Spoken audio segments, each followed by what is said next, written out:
les échanges entre le Sénégal et les autres pays africains dans le contexte de la ZLECAf, la zone de libre-échange continentale africaine, contribuant ainsi à une croissance inclusive. Et pour y répondre, nous accueillons Madame Sana Drissi, directeur Trade Finance FI, correspondante Banking à Tijari Wafa Bank Group. Merci Madame Drissi de nous rejoindre. Et Monsieur Chérif Younous Souare Diallo, chef du bureau des accords commerciaux internationaux au ministère de l'Industrie et du Commerce. Merci et bienvenue.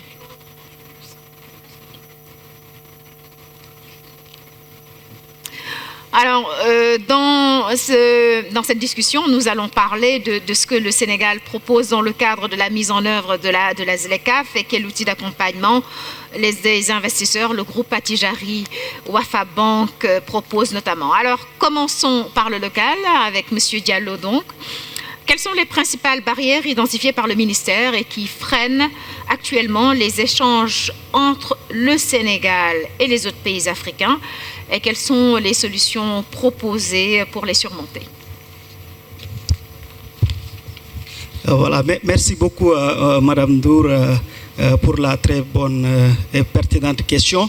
Je voudrais d'abord remercier le Club Afrique Développement et également la CBAO pour avoir bien voulu inviter le ministère du Commerce à travers la direction du commerce extérieur pour un peu parler de cette thématique qui est nouvelle, en l'occurrence la zone de libre-échange continentale qui regroupe l'ensemble des pays, 55 pays africains.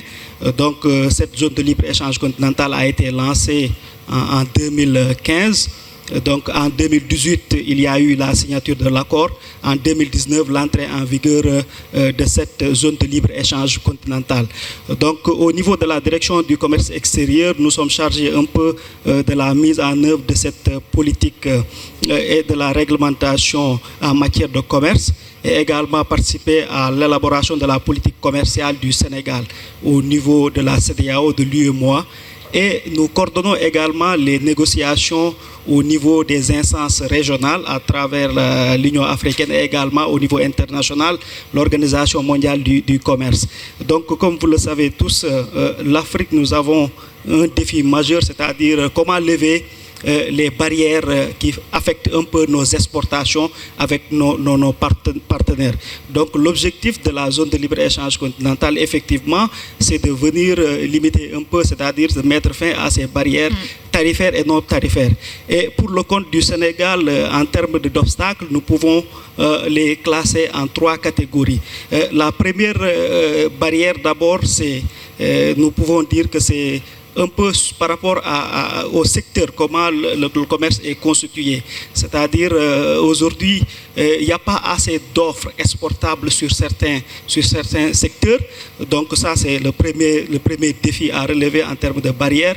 Et également, à travers ces secteurs-là, nous notons que l'absence de qualité sur les produits que nous proposons pour nos partenaires, ça, je pense que c'est au niveau vraiment du secteur privé où il y a un travail à faire pour améliorer un peu la qualité de nos offres.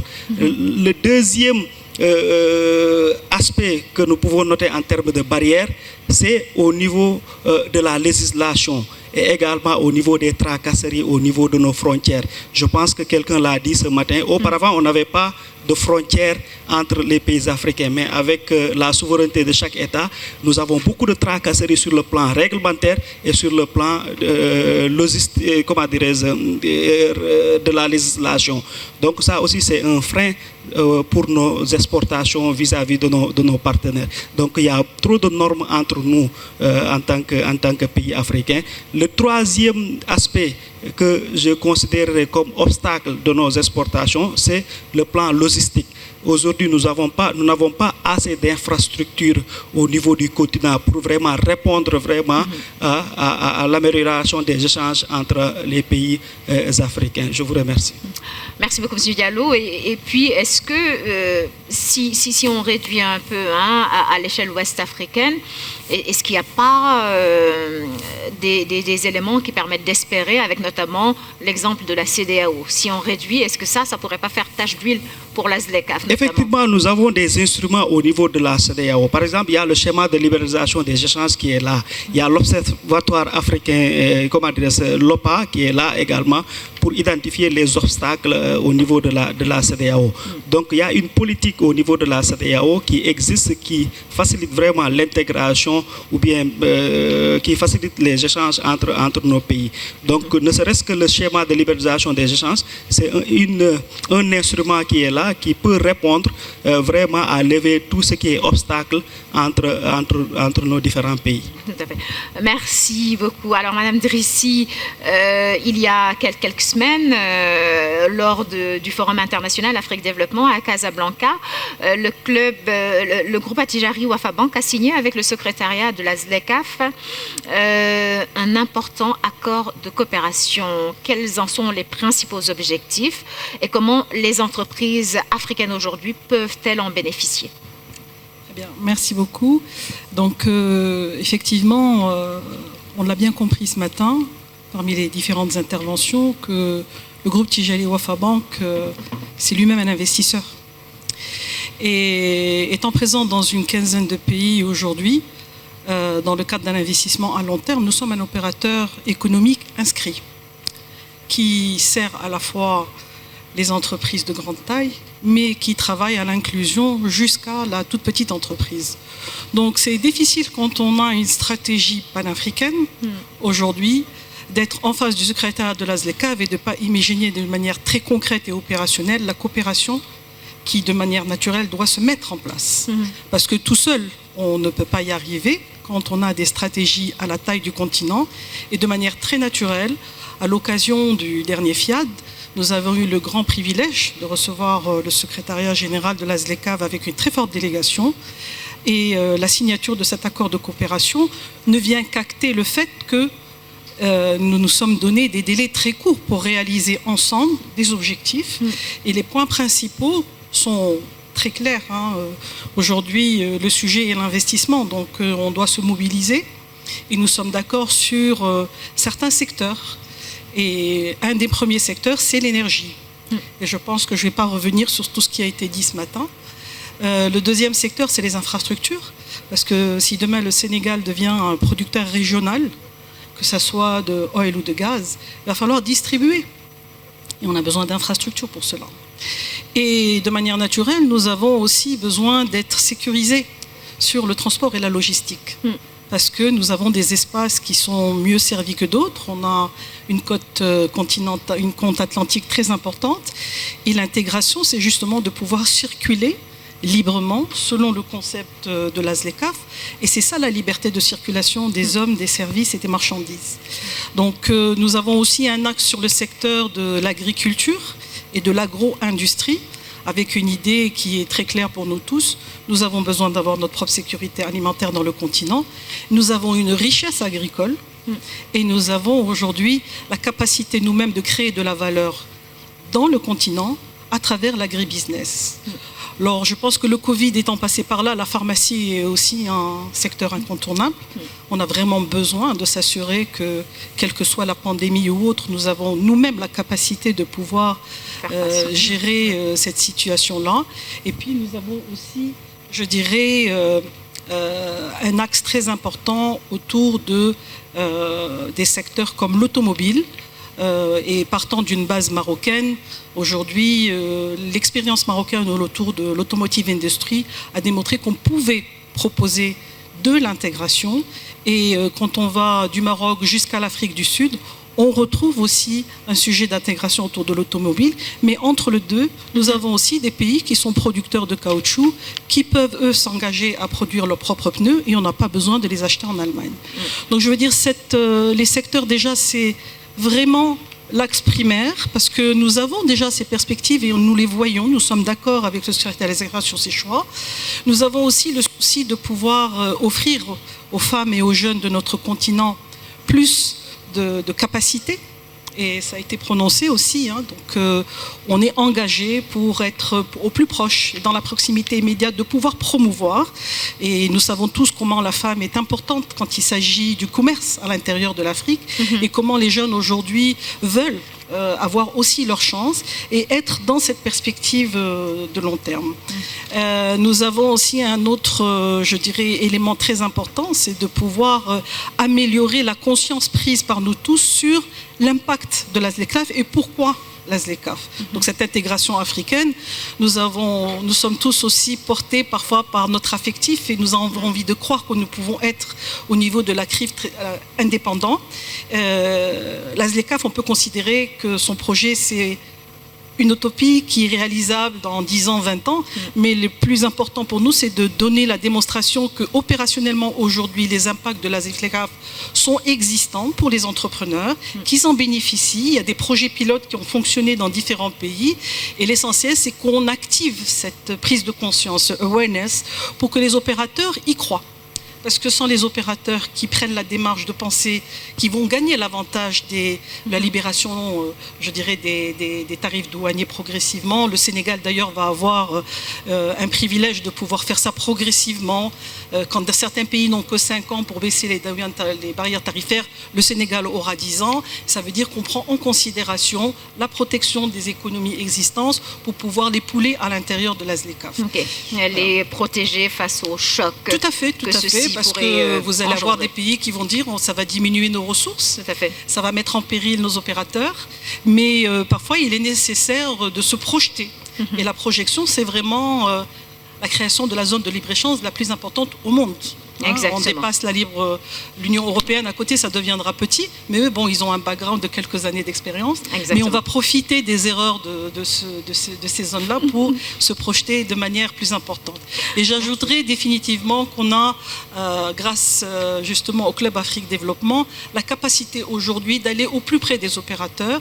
Et l'événement d'aujourd'hui est là pour prouver qu'on peut donner cet appétit et qu'on porte les solutions à travers une banque comme Tijeli Wafa Bank qui est présente aujourd'hui dans 15 pays.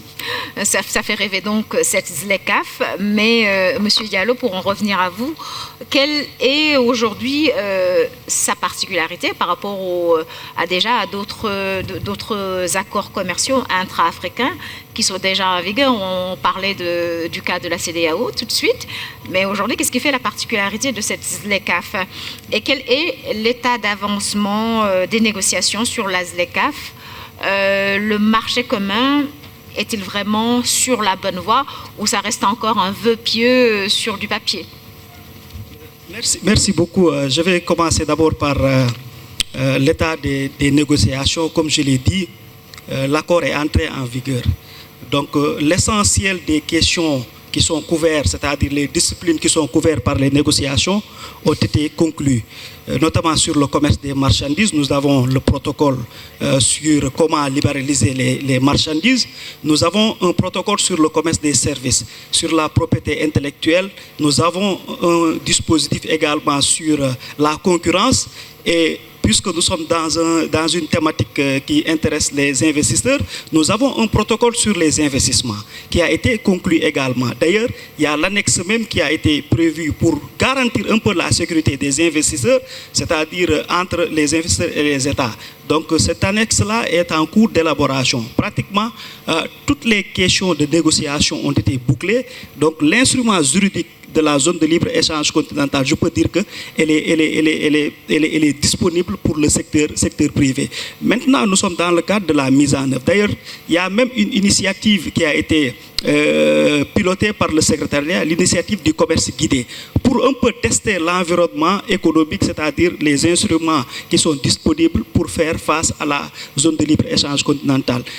Si je prends le domaine également des finances, nous avons beaucoup d'instruments opérationnels.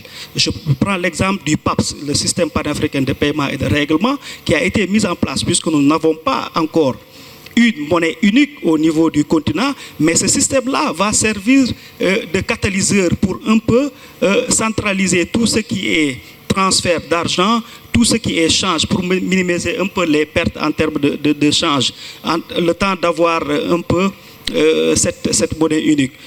Donc l'intégration, c'est des étapes également, ça il faut le comprendre. Nous sommes pour le moment dans le cadre d'une zone de libre-échange continentale, c'est-à-dire c'est comment lever les barrières tarifaires et non tarifaires. Ensuite, nous allons progresser vers une union douanière, c'est-à-dire on va avoir un tarif extérieur commun, comme à l'instar de la CEDEAO, avec le TEC de la CEDEAO ou avec des différentes bandes. Donc si on termine l'étape de la zone de libre-échange continentale là, on peut se projeter vers l'union douanière, on aura un seul tarif extérieur commun, donc au niveau du continent, et ensuite parler du marché commun, parce qu'on ne peut pas brûler ces étapes-là. Avant d'aller vers le marché commun, il faut d'abord cette zone de libre-échange continentale-là. Ensuite, parler de l'union douanière pour aller vers l'étape du marché commun. Donc, pour vous rassurer que les négociations sont en très bonne voie. D'ailleurs, certains pensent que la zone de libre-échange continentale n'a pas démarré, mais effectivement, elle a démarré avec beaucoup de pays. Il y a eu des premières exportations, comme expéditions qui ont été enregistrées, plus de 100 produits, avec beaucoup d'entreprises qui se sont mobilisées pour vraiment mettre en œuvre la zone de libre-échange continentale. La dernière expédition dont le Sénégal a même pris part, j'étais là-bas à Durban, c'était une expédition de l'Afrique du Sud dans le cadre de la zone de libre-échange continentale.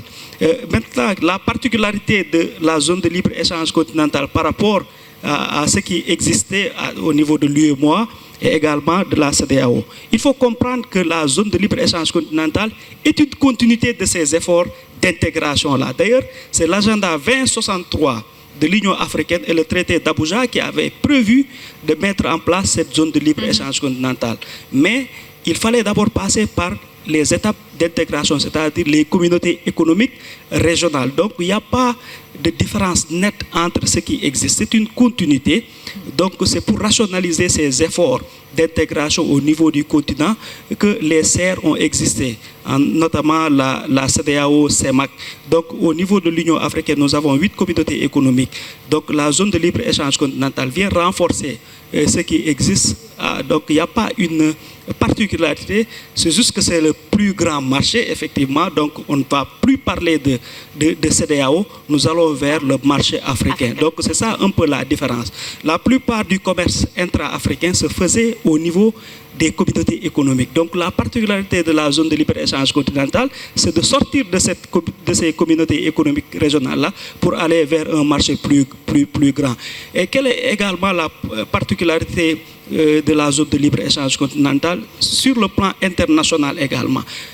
Comme vous le savez, au niveau de l'Organisation mondiale du commerce, nous n'avons pas un groupe vraiment reconnu pour peser sur la balance des négociations. Donc, avec la zone de libre-échange continentale, l'objectif, c'est d'avoir cette politique commerciale africaine qui va nous permettre au niveau international de peser sur la table des négociations. C'est vrai, nous avons le groupe de la CEDEAO, mais la CEDEAO n'est pas reconnue au niveau de l'Organisation mondiale du commerce. Donc, en finalité, si on arrive à bâtir ce qui a été préconisé par les chefs d'État et de gouvernement, c'est d'avoir une Afrique unie, solidaire, et avoir une politique commerciale qui va nous permettre de faire face aux méga accords internationaux et également même les accords de partenariat économique. Donc l'objectif de cette zone de libre-échange, c'est de préserver ce qui existe, c'est-à-dire les acquis au niveau des communautés économiques, mais d'élargir un champ plus large pour les opérateurs. Effectivement. Merci beaucoup. Alors, on a parlé tout à l'heure des obstacles, hein, mais si on parle de façon spécifique des investisseurs, quels sont aujourd'hui les instruments que le groupe Attijari Wafa Bank et comment cet accord justement va permettre aux investisseurs et au commerce international de faire face? Très bien. C'est toujours très confortable quand on parle avec un partenaire, un opérateur qui a déjà l'expérience de l'intégration. C'est le premier sujet qu'on offre aux investisseurs à l'intérieur de l'Afrique, et dans le panel précédent, un des participants a bien insisté en disant qu'on doit investir nous-mêmes et que les projets de l'oil and gas au Sénégal, c'est d'abord pour les Sénégalais et ensuite pour d'autres opérateurs. Donc nous, ce que nous offrons, c'est d'abord notre forte conviction et la croyance que nous avons dans l'Afrique de demain, celle qui sera intégrée, parce que nous sommes, depuis 20 ans, présents et nous avons couvert 15 pays. Et ce que nous mettons à la disposition, les instruments que nous donnons à ces investisseurs opérateurs, c'est d'abord 15 pays que nous maîtrisons. Et dans ces 15 pays, nous avons des représentations du club qui permettent de mettre en face les opérateurs. Mais de manière économique, nous sommes les financiers de ces pays-là. Et nous ne finançons pas uniquement le secteur privé, nous finançons aussi les institutions et nous sommes intervenants auprès des entreprises publiques. Et nous le faisons à travers une offre universelle. Et quand on parle d'investissement, il y a toutes les tailles d'investissement. À l'échelle d'un pays ou d'un continent, nous avons les investissements qui prennent la taille de projets globaux. Et c'est là où le poids de la ZLECAf est important, parce que pour pouvoir faire passer un pipeline du Maroc jusqu'au Nigeria, qui est notre projet, il va falloir trouver le chemin réglementaire qui permette d'exécuter ce projet-là, de réunir les financements qui vont pouvoir porter ce projet-là et de trouver, et de manière assez imaginative, les solutions qui n'existent pas aujourd'hui pour s'assurer que chaque pays, à son passage, va pouvoir participer à la valeur et récupérer de la valeur. Parce que l'investisseur, à la fin de la journée, qu'est-ce qu'il cherche? Les bénéfices. Voilà. Et les revenus, je dirais plus particulièrement. Et nous avons eu le cas de Star Oil aujourd'hui, qui, s'il n'avait pas cette dimension de voir au-delà de la Mauritanie, peut-être parce qu'il a un historique, mais peut-être qu'il n'irait pas aussi loin dans sa démarche d'intégrer différents pays et d'avoir des projets aussi importants. Donc quand on s'adresse aux investisseurs, on a la meilleure écoute, on essaie de se doter des meilleures armes. Quand nous n'avons pas les moyens financiers de le faire tout seul, on essaie d'accueillir des investisseurs qui peuvent être des banques internationales, des DFI ou tout simplement des opérateurs qui pensent qu'il y a de la ressource aujourd'hui en Afrique. Et ce qu'on essaie de faire, c'est de leur dire oui, il y a de la ressource, mais investissez avec nous et prenez notre risque. Mais quelqu'un aussi a précisé ce matin, il faut que l'investissement soit crédible.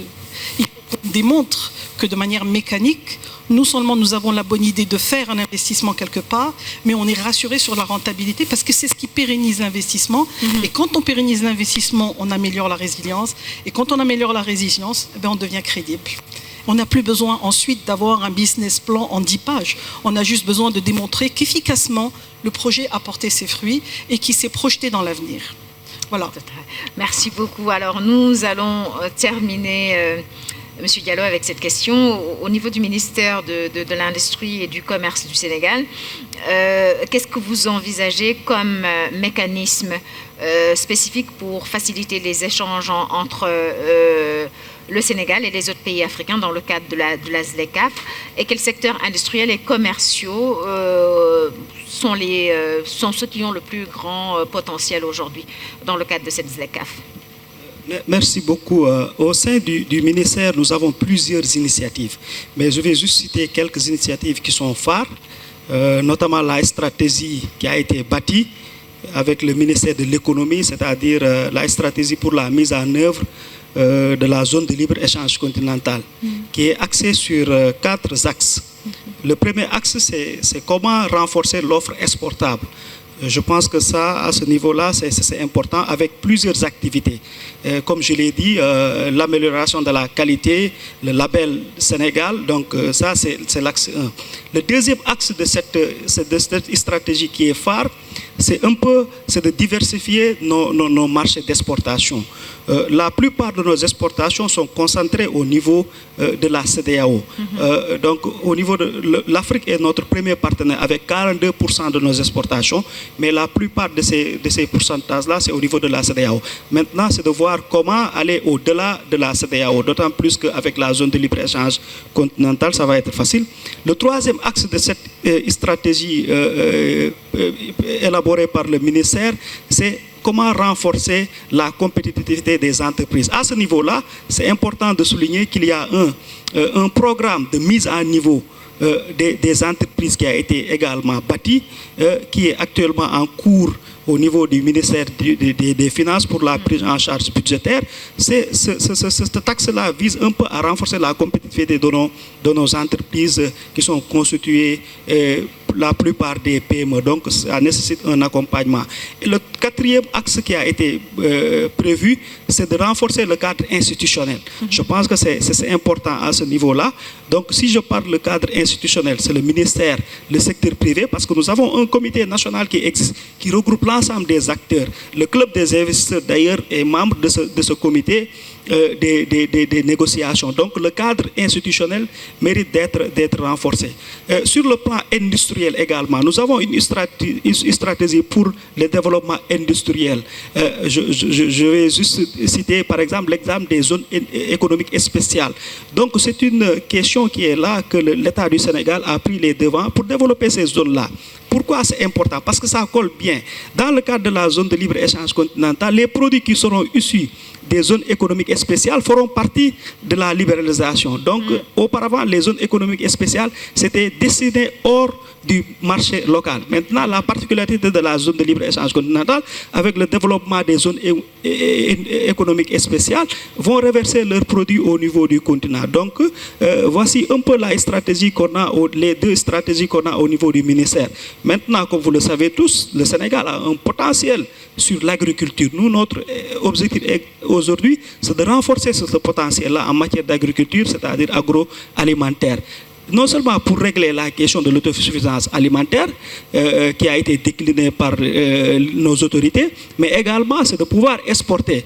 Et le deuxième secteur industriel où il y a lieu de développer, c'est le secteur des services. Je pense que le Sénégal a un potentiel sur le secteur des services avec plus de 60% du PIB, donc c'est important à ne pas négliger. Nous avons une jeunesse qui est là, les startups, donc nous avons un potentiel, le secteur du bâtiment également. Le Sénégal a un fort potentiel, le secteur de l'éducation, donc nous donnons beaucoup d'offres à l'extérieur, donc tout ça c'est des services. Donc voici un peu les secteurs où le Sénégal a mis pour le moment l'accent pour vraiment tirer gain de cette zone de libre-échange continentale. Merci beaucoup, M. Diallo. Madame Drissi, on le disait tout à l'heure, le groupe Attijari a un réseau, un très vaste réseau sur le continent, 15 banques sur le continent, mais votre réseau s'étend au-delà du continent, notamment avec l'Europe. Alors, comment, à travers ce réseau, le groupe Attijari compte-t-il accompagner les investisseurs du continent? Donc, de manière très historique, nous sommes présents à Paris à travers une de nos filiales qui s'appelle Attijari Bank Europe, dont une des activités majeures, c'est de faciliter l'absorption du risque émanant des importateurs africains, les risques de contrepartie sur les banques panafricaines et africaines. Et puis aussi, nous avons une activité qui sert les exportateurs réguliers et majeurs et les traders dans nos régions, en leur offrant la capacité non seulement de recevoir des confirmations sur leurs transactions, mais aussi surtout de les escompter. Alors escompter, c'est très important. Pourquoi? Parce que quand un fournisseur travaille sur un pays pendant un grand nombre d'années, il acquiert une confiance. Mais parfois, il y a des événements exogènes qui viennent un peu ébranler cette confiance-là, pas parce que l'opérateur n'est pas digne de cela, mais parce qu'il y a un environnement économique.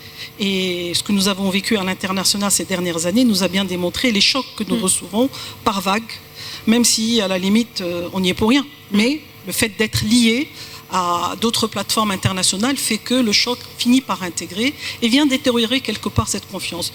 Alors pour sécuriser, pour faire en sorte que ces exportateurs de produits principalement stratégiques puissent maintenir cette cadence-là, au niveau de Paris, on leur permet d'escompter les signatures sur certaines banques, pas uniquement les nôtres, on n'est pas égocentré sur le groupe Attijari, on développe, je dirais, l'ensemble de nos activités à travers nos filiales dans les 15 pays de présence, mais nous avons aussi une lecture qui déborde sur les pays où nous sommes présents et les banques avec lesquelles nous travaillons.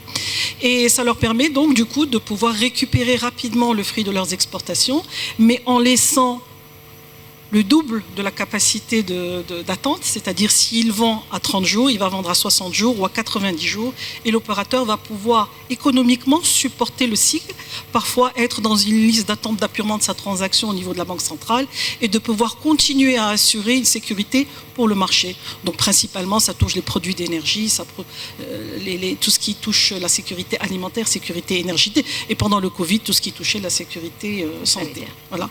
Donc c'est à travers travers ce réseau-là qu'on arrive aujourd'hui à avoir un écosystème en faveur du développement de nos activités. Et puis nous avons aussi une activité de correspondance bancaire, c'est-à-dire qu'au niveau de Paris, on arrive à offrir aux banques africaines, je dirais, la capacité de régler pour leur compte leurs transactions en euros et en dollars. Voilà. Et ça facilite et c'est beaucoup plus simple. Et je suppose que beaucoup d'entre vous ont entendu parler de ces 15 dernières années, du nombre de banques qui ont été dérisquées au niveau du continent, et on essaie de résorber de cette manière-là. Donc tout ceci ne se fait pas sans une grande technologie.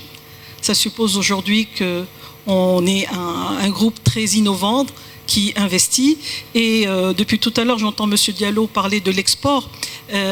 L'export, oui, mais dorénavant, je n'exporterai plus vers un autre pays en Afrique. J'échangerai. Et la notion d'export, ça sera tout le continent qui exporte vers l'extérieur. Et cette notion-là est très importante à acquérir parce que ça veut dire qu'on doit être capable d'identifier la valeur ajoutée de chacun d'entre nous à l'intérieur de cette offre qui est le Made in Africa Future.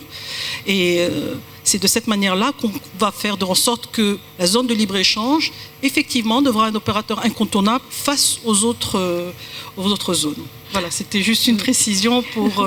c'est vrai que dans notre langage courant, on est toujours en train de dire comment améliorer notre capacité à exporter, comment faire en sorte que nos entreprises deviennent plus compétitives. Avec la ZLECAf, elles vont devenir de manière mécanique compétitive, parce qu'un opérateur qui servait que son propre marché ou le marché de la région, par exemple la CEDEAO, la CEMAC ou autre, il va être confronté à d'autres compétiteurs. Pourquoi ? Parce qu'ils vont accéder de manière beaucoup plus rapide et libre, parce que la réduction des tarifs douaniers va faire en sorte que la marchandise va rentrer plus facilement, il va importer plus facilement et il aura un avantage compétitif interne. Et à partir de là, il va falloir trouver la meilleure façon de constituer une offre globale intégrée. Donc quand je sais faire quelque chose à un endroit, je la complémente avec un autre endroit. Et la smart intelligence, ça va être entre nous, c'est-à-dire à l'ensemble de l'échelle des pays, de bien comprendre comment on va pouvoir tirer le meilleur de tout ça. Merci. Parce qu'on peut avoir les confrontations de dire j'ai le meilleur caoutchouc, mais le mien il coûte moins cher. D'accord ? Voilà, donc. Merci beaucoup. Très bien. Merci. Eh bien, pile poil, nous venons d'épuiser les 30 minutes qui nous étaient imparties autour de cette discussion passionnante sur la zone de libre-échange continentale africaine. Merci beaucoup, Monsieur Chérif Younous Souare Diallo, chef du bureau des accords commerciaux internationaux au ministère de l'Industrie et du Commerce, et Madame Sana Drissi, directeur Trade Finance, FI Correspondent Banking à Tijari, Wafa Bank. Alors, Madame Drissi, Monsieur Diallo, merci de vous mettre, s'il vous plaît, au centre de la scène pour la photo de famille, et merci d'avoir été des nôtres ce matin. Merci. Voilà, à vous pour les photographes.